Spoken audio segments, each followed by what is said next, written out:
একটু আপনাদেরকে আমি রিকোয়েস্ট করব যে মূল্যবান 2-4 মিনিট আমি কিছু আপনাদের সামনে ফুটো ফুটো ভাষাতে কিছু বলবো। দয়া করে আপনারা একটু হাল্লা গোল্লা করবেন না, একটু একটু মঞ্চে একটু শান্তিভাবে আপনারা থাকেন। আর যারা কার্যকর্তা আমাদের কংগ্রেস এবং জেএমএম কার্যকর্তা আমাদের সিপাহীগণ, আপনারা একটু একটু মঞ্চটা যেটা আছে আমাদের কোনো হাল্লা গোল্লা না করে একটু আমি বিশেষ আমি বিরোধী পার্টিকে আমি দুটো কথা আমি বলতে চাই। আপনারা অবশ্যই একটু গল্প না করে অবশ্যই আমার মনোযোগ দিয়ে একটু কথাগুলো শুনবেন। আমাদের একটা আমাদের নারা আছে যে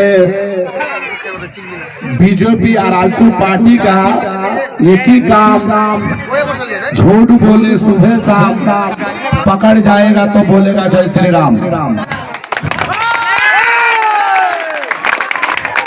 यारा देशेर जे भविष्य आमादेर एखाने आमादेर पाकुड़ खास करे विधानसभाते आमादेर एखाने मुस्लिम समाज आमादेर बेशी आमादेर जेएमएम एवं कांग्रेस सरकार गठबंधने आज के तारीखे आमादेर जे विकास হয়েছে যারা বিরোধী পার্টি যারা আছে ওরা বলছে যে আমাদের বিকাশ হয়নি। তো বিকাশের পরিণামটা কি আমি বিরোধী পার্টিকে খাস করে আমি বলতে চাই যে ওনাকে ঘর চালিয়ে দেবে ওটার নাম বিকাশ ভাই? কোন পার্টি ঘর চালিয়ে দেবে কি? ঘর চালার দায়িত্ব কার? ঘর চালার দায়িত্ব আমাদের সরকারের নয়।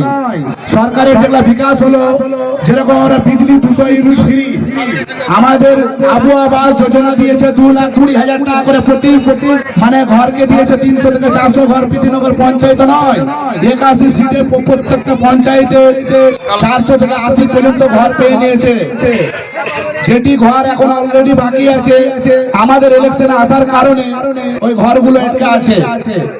আর আমাদের যে খাস করে পাকুড় বিধানসভাকে যেটা আমাদের এখন অলরেডি ভোট চলছে আমরা অলরেডি জিতেই নিয়েছি। কেন না আমরা এটা মেসেজ দিতে চাই রাহুল গান্ধীকে এবং এমন সরকারকে যে আমাদের আলমগীর সাহেব আমাদের মার্জিনের জন্য কার্যকর্তা আমাদের এতগুলো মিটিং ফিটিং সব হচ্ছে আমরা কমসে কম 1 লাখ ভোটে আমরা জিতবো।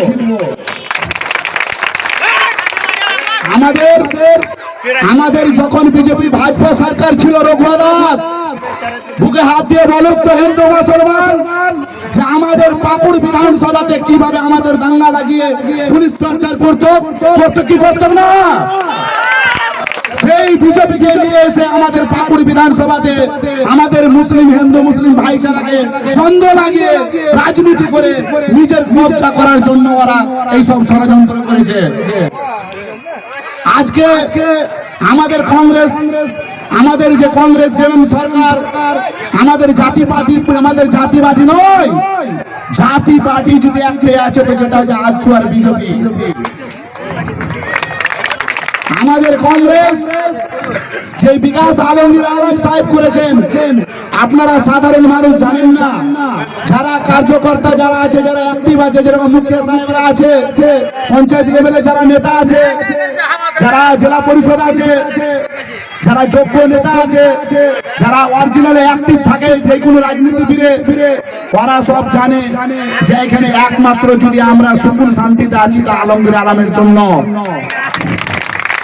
আলমগীর আলম যখনই কোনো বিকাশের জন্য গেছি তখন উনি দেখেনি যে এটা আমার মানে ভাজপার লোক, এটা আজসুর লোক, এটা এআইএম এর লোক। আমাদের যখনই গেছে কোনো কাজ করতে তখনই উনি মাথা নিচে করে কাজ করেছে কি করেনি বলেন তো?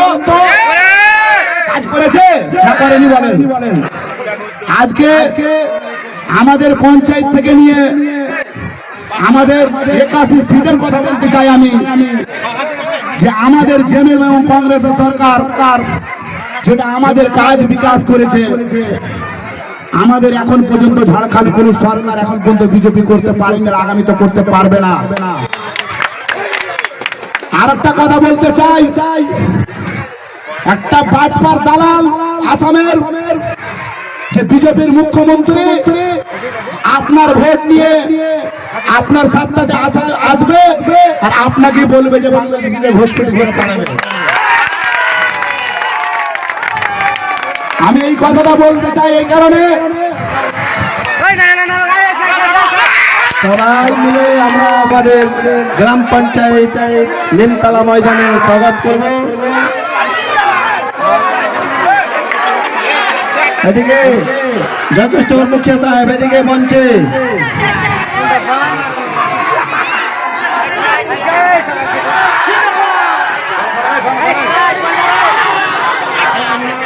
প্লিজ আপনারা হাল্লা করবেন না, 2 মিনিট কথাটা শুনবেন। আর আসামকে মুখ্যমন্ত্রীকে এবং আমার মোদী সরকারকে বলতে চাই, এবার আলসু পার্টির আমি বিধায়ককে বলতে চাই যে এরাই দাবি করে যে আমরা আলমগীর আলম সাহেব 25 বছর থেকে কি করেছে।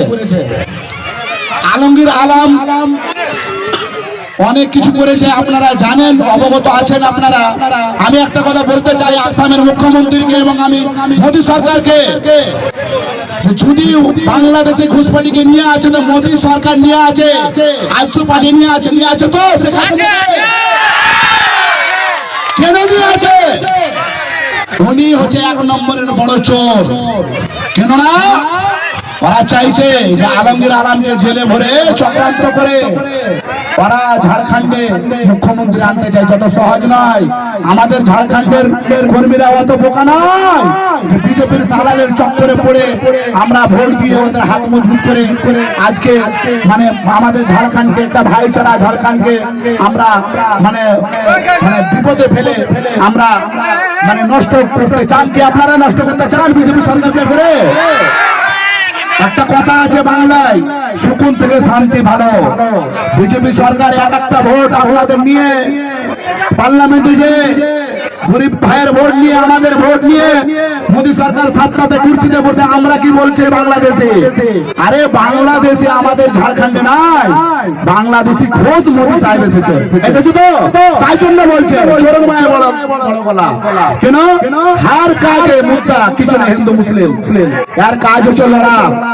আপনারাকে রিকোয়েস্ট করবো যে নিশাত আলমকে 20 তারিখে নভেম্বরের মানে সকাল 7টা থেকে বিকেল 5টা পর্যন্ত ভোট হবে, এটা রিকোয়েস্ট করছি। নিশাত আলমের ফিল্ড মাশাআল্লাহ ভালো আছে, আপনারা যোগ্য লোক এবং আমার থেকে জ্ঞানী অনেক বেশি। আপনারাকে রিকোয়েস্ট করবো যে 20 তারিখ নভেম্বরে নিশাত আলমকে ভারী ভোট দিয়ে জয়যুক্ত করবেন। এই বলে আমি বক্তব্য ইতি করলাম। আসসালামু আলাইকুম। আল্লাহ আপনাদেরকে ভালো রাখুন।